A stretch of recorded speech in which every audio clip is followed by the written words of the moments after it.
வணக்கம் மக்களே. இந்த வீடியோ ஈரான் இன்னைக்கு பண்ண ஒரு முக்கியமான மிசைல் ஸ்ட்ரைக்கு என்னன்னா, ஒரு பேலஸ்டிக் மிசைல லைக் அது மல்டிபிள் வார் ஹெட் கிட்டத்தட்ட 60லேருந்து 80 வார் ஹெட் இருக்கும் அப்படிங்கிறாங்க. ஒரு எப்படி சொல்றது, லைக் ஒரு மலை மாதிரி பொழியுது இஸ்ரேலிய தலைநகரத்துக்கு மேல.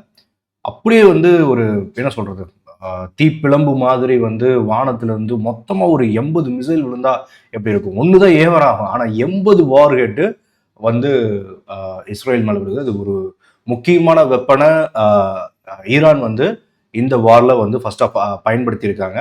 இதை தவிர்த்து வந்து அமெரிக்க தூதரகத்தை வந்து பெரிய லெவல்ல த்ரெட் பண்றது, அட்டாக் பண்றது ட்ரோன்ஸ் மூலியமா. இதனால அமெரிக்கன்ஸ் வந்து அதாவது தூதரகத்தை காலி பண்றது அண்ட் ஈரானிய தூதரகத்தை வந்து நாங்களும் திருப்பி தாக்குவோம் அப்படிங்கிறது உலகத்துல எல்லா இடத்துல இருக்கிறது அப்படிங்கிறது.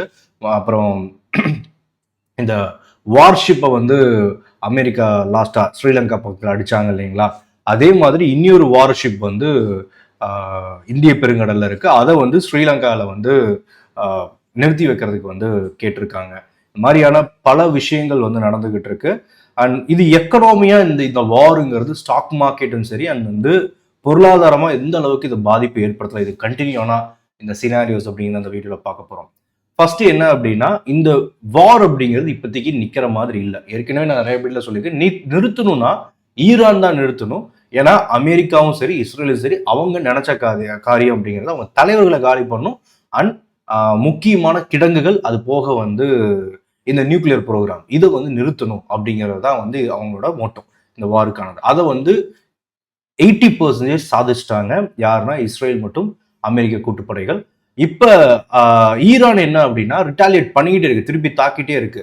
இதுல ஈரான் ஜெயிக்குமா இஸ்ரேல் ஜெயிக்குமா இல்ல அமெரிக்கா என்ன பண்ண போறாங்க அப்படின்னா, இது குறுகிய கால போரா இருந்தது அப்படின்னா வெற்றி அப்படிங்கிறது முழுக்க அது வந்து அமெரிக்க மற்றும் இஸ்ரேலிய படைகளுக்கு தான். சரிங்களா, அது அவங்க தான் வின் பண்ண போறாங்க. குறுகிய கால போரா இருந்தால் லாங் டேர்ம் அவங்க வின் பண்ணிடுவாங்க. சரி, இது நீண்ட கால போரா போனா இஸ்ரேல் மற்றும் அமெரிக்கா வந்து இதுல வந்து வின் பண்றதுக்கான வாய்ப்புல, சொல்ல போனா பங்கேற்காத இந்தியாவும் இதுல பெருசா பாதிப்படையும். எந்த ரீதியான நம்ம வந்து பெரிய லெவல்ல கச்சா எண்ணெயை நம்பிதான் இருக்கும், க்ரூட் ஆயில் இருக்கு இல்லைங்களா, அதை நம்பிதான் இருக்கும். இப்ப இந்த க்ரூடோட பிரைஸ் என்ன ஆகும்? ஏன்னா வந்து இப்ப ஸ்டைட் ஆஃப் ஃபார்மர்ஸ் இருக்கு, இதை வந்து ஃபுல்லா ஈரான் வந்து நிறுத்தி வைக்கிறாங்க. இல்ல நாளைக்கே வந்து நாங்க வந்து இந்த இடத்துல பாதுகாப்பு கொடுக்குறோம், நீங்க வந்து கப்பல்களை கொண்டு வாங்க அப்படின்னாலும் ஒரு சின்ன ட்ரோன் போதும் ஒரு ஆயில் டேங்கரை வந்து பத்தி எரிய வைக்கிறதுக்கு.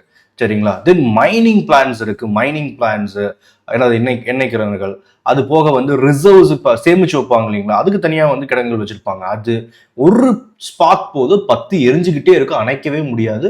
அந்த அளவுக்கான ஒரு தலைவலி பிடிச்ச விஷயம் அது ஈரான் செஞ்சுக்கிட்டே இருப்பாங்க. ஏன்னா ஈரான் பெரிய நாடு, சரியா, அவங்களை கண்ட்ரோல் பண்ண முடியாது. அண்ட் இது வந்து அவங்க வந்து ரெஜிம் சேஞ்சு, அமெரிக்கன் இஸ்ரேல் வந்து உள்ளுக்குள்ள ரெஜிம் சேஞ்ச் நான் கொண்டு வருவேன், அதை பண்ணுவேன் இதை பண்ணுவேன் அப்படின்னாலும் அங்க வந்து பெர்ஷியனோட ப்ரைட் அப்படின்னு இருக்கு. நம்மளுக்கு எப்படி தமிழ் ப்ரைட் இருக்கோ அதே மாதிரி அவங்க பெர்ஷியன் ப்ரைட் அப்படின்னு நினைப்பாங்க. என் நாட்டுக்குள்ள வந்து அடிச்சுட்டு இது பண்ணியிருக்கான், இது வந்து விடக்கூடாது, லைக் இது இல்ல ஒரு உள்நாட்டு போரா வருது அப்படின்னாலும் மிடில் ஈஸ்டுக்கே பெரிய பிரச்சனை. ஏன்னா இவ்வளோ பெரிய கண்ட்ரி அண்ட் வந்து 9 கோடிக்கும் மேற்பட்ட மக்கள் இருக்காங்க. இது ஒரு நீண்ட கால போருக்கு இது கொண்டு போகுது, உள்நாட்டு போர் வருது அப்படின்னா இது கண்டிப்பா வந்து ஆயில் எக்கனாமி தான் நம்ம நம்பி இருக்கோம். ஏன்னா வந்து பெரிய அளவில் வந்து நம்ம ஆயில் வாங்குறோம், ஆயில் ப்ரைஸ் வந்து பெரிய அளவில் பாதிப்படையும், நமக்கு விலைவாசி ஏறும். இதனால வந்து பெரிய தலைவலியாக தான் இருக்கும். இந்தியாவை பொறுத்தவரையில் நிறைய நம்ம இதுக்கு ஸ்பெண்ட் பண்ணுற மாதிரி ஆயிடும். தென் நம்மளோட பொருளாதாரம் வீக் ஆகிடும். சரிங்களா, இது ஃபர்ஸ்ட்.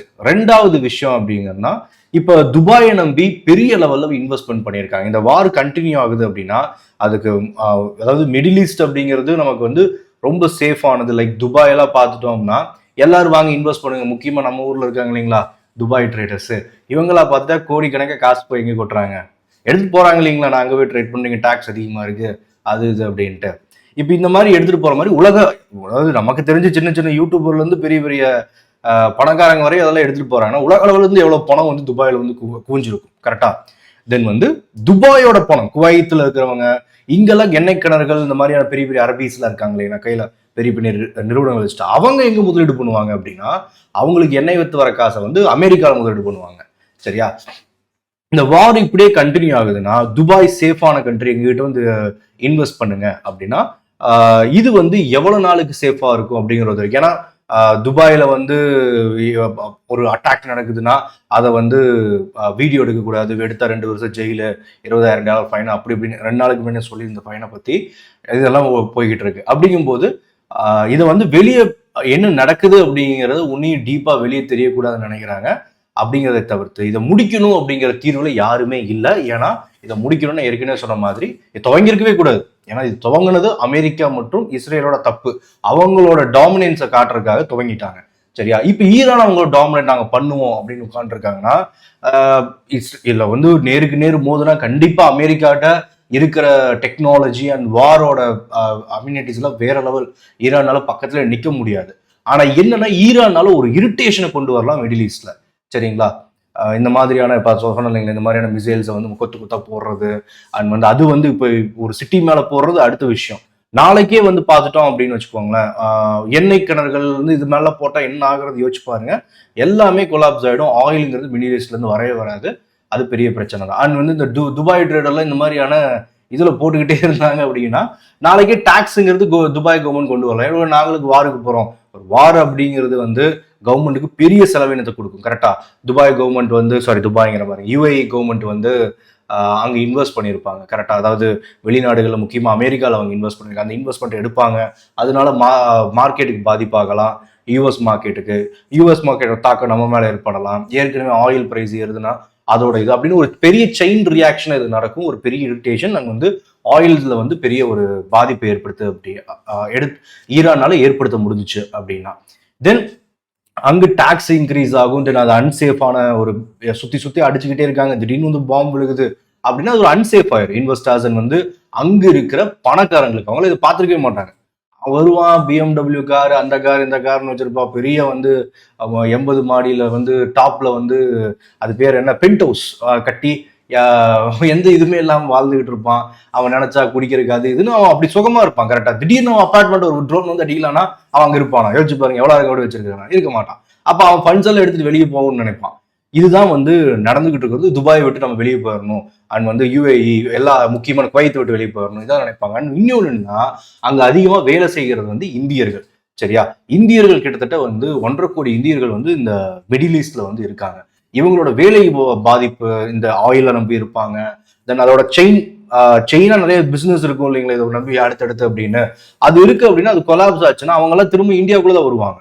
அப்புறம் அவங்க கடன் வாங்கியிருப்பாங்க. தென் இது அதெல்லாம் பெரிய பாதிப்பை கண்டிப்பா ஏற்படுத்தும் இல்லைங்களா. அவங்க வந்து வேலை இழந்து இங்க ஒரு வேலை தேடணும், உள்நாட்டுல அவங்க நினைச்ச வேலை கிடைக்கணும், அவங்க ஒரு கடன் இருக்கும், அவங்களுக்கு ஒரு கமிட்மெண்ட் இருக்கும், நிறைய பிரச்சனைகள். அதாவது நீண்ட கால போனா இந்தியாவுக்கு பெரிய பிரச்சனை. அண்ட் போக வந்து அங்க இன்வெஸ்ட் பண்ணியிருக்கிற இந்தியாவிலிருந்து கொண்டு போய் அங்க இன்வெஸ்ட் பண்ணியிருக்கிற துபாய் ட்ரேடர்களுக்கும் அது வந்து பெரிய இம்சையா இருக்கு. ஏன்னா மார்க்கெட்டுங்கிறது பெரிய ஒரு ரிட்டர்ன்ஸ் தராது. ஆனா அங்க வந்து இந்த மாதிரியான இது இருக்கும்போது வேற ஏதாவது கண்ட்ரி, துபாய் ட்ரேடர்ஸ் மட்டும் இல்ல மற்ற பெரிய பெரிய இன்வெஸ்டர்ஸ் சேர்த்து சொல்றேன், வேற ஏதாவது கண்ட்ரி இங்க நல்லா இருக்குமா அப்படின்னா சிங்கப்பூர் அண்ட் வந்து வேற ஏதாவது வந்து அவங்க சூஸ் பண்றவங்க சேஃபா இருக்கிற மாதிரி சூஸ் பண்ற மாதிரி இருக்கும். சரி, அவங்க இருக்கட்டும். அண்ட் வந்து இதை சைனா வந்து எந்த அளவுக்கு ஹெல்ப் பண்ணிருக்காங்க அப்படின்னா ஈரானுக்கு, ஏன்னா அவங்க நட்பு நாடு இருக்கு இல்லைங்களா, அது எந்த அளவுக்கு ஹெல்ப் பண்ணுதுன்னா ஜஸ்ட் வந்து சேட்டலைட்டோட இமேஜ் இருக்கும் இல்லைங்களா, இங்க வந்து ராணுவ இருப்புகள் இருக்கு, அதை வந்து ஓப்பனா சில இடங்கள்ல கொடுக்கறது, அதாவது எக்ஸ் மாதிரியான தளங்கள்ல போஸ்ட் பண்றது, இதெல்லாம் வந்து அவங்க இம்சை பண்ணிட்டு இருக்கிற வேலையை மட்டும் தான் பண்றாங்க. ஏன்னா நேரடியாக அவங்களை குற்றஞ்சாட்ட முடியாது. அதனால சின்ன சின்ன தகவல், உளவு தகவல் மட்டும் தந்துகிட்டு இருக்காங்க ஈரானுக்கு. ஆனா பெரிய அளவிலான ஆர்மி சப்போர்ட்டுங்கிறது ஓரளவுக்கு பண்ணியிருக்காங்க முன்னாடி. ஆனா அது ஒரு ஓப்பனா பெரிய அளவுல அவங்க பண்ண தயாரா இல்லை.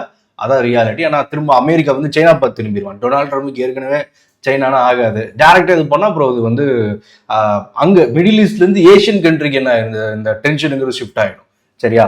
அதனால அது வந்து நடக்கிறதுக்கான வாய்ப்பு இல்லை, நேரடியா வந்து சைனாவோட உதவி அப்படிங்கிறது. தென் இதுல வந்து முக்கியமானது வந்து ஸ்டாக் மார்க்கெட் வந்து என்ன ஆகலாம் அப்படின்னா கண்டிப்பா வந்து அது ஒரு பெரிய மந்த நிலைக்கு போகும். ஏன்னா எந்த பொருளாதார வளர்ச்சி, அது நம்ம அதிகமா இந்தியாங்கிறது ஆயிலுக்கு ஸ்பெண்ட் பண்ணணும் அப்படின்னா விலைவாசி ஏறும். இந்த மாதிரி இருக்கும்போது மக்கள்கிட்ட வந்து அவங்களுக்கு நுகர்வு சக்தி அப்படிங்கிறது அவங்களோட ஃபோக்கஸ் வேற இடத்துல போகும். கரெக்டா? இது நீண்ட கால போரா போனா நான் சொல்றது அதான். இது வந்து குறுகிய கால போரா இருந்தா யூஎஸ் மற்றும் இஸ்ரேல் இப்படி ஜெயிச்சிடும். இதை அவங்க ஜெயிக்க கூடாதுன்னு ஈரான் நினைச்சிருச்சோம்னா இந்த நீண்ட கால போற போய் ஒரு இரிட்டேஷன் கிரியேட் பண்ணும். அந்த இரிட்டேஷனுங்கிறது வேர்ல்டு ஃபுல்லா ஸ்ப்ரெட் ஆகணுங்கிறது தான் ஈரானோட குறிக்கோளா இருக்கும். தென் இதை வந்து அவங்க இவன் பிளான் ஏன்னு வச்சு அதை இரிட்டேஷன் கொடுக்கணும் இந்த மாதிரி பண்ணிட்டு இருந்தான் அப்படின்னா வாரம் நிறுத்தக்கூடாதுன்னு. தென் வந்து அமெரிக்க படைகள் வந்து உள்ளுக்குள்ள போடணும் இதுக்கப்புறம் வேலைக்காக நெக்ஸ்ட் அதான் பண்ணுவாங்க. ஏன்னா இப்போதைக்கு வான்வெளி தாக்குதல் மட்டும் அங்கங்க அழிச்சிட்டு இருக்காங்க இல்லைங்களா, இதுக்கப்புறம் உள்ளதான் போறணும், நம்ம ஒவ்வொரு நகரமா கைப்பற்றிட்டு உள்ள போலாம் அப்படின்னு வந்து உங்களுக்கு NATO America and Israeli army முடிவு பண்ணிச்சுன்னா கண்டிப்பா உள்ளுக்குள்ள போகலாம் ஈஸி அவங்களுக்குலாம். ஏன்னா அவங்க கிட்ட அந்த அளவுக்கு டெக்னாலஜி அண்ட் தேவைப்படுற எல்லா ஆர்மி இதுமே இருக்கு. சரியா? அப்ப அவங்க உள்ள போனாங்க அப்படின்னா இது ஒரு சிவில் வாரா, ஈரானுக்குள்ள சிவில் வாரா மாறிடும். அதுவும் என்ன ஆயிடும்னா ரெண்டா ஸ்பிளிட் ஆயிரும், லைக் ஆப்கானிஸ்தான் மாதிரி ஆயிடும்.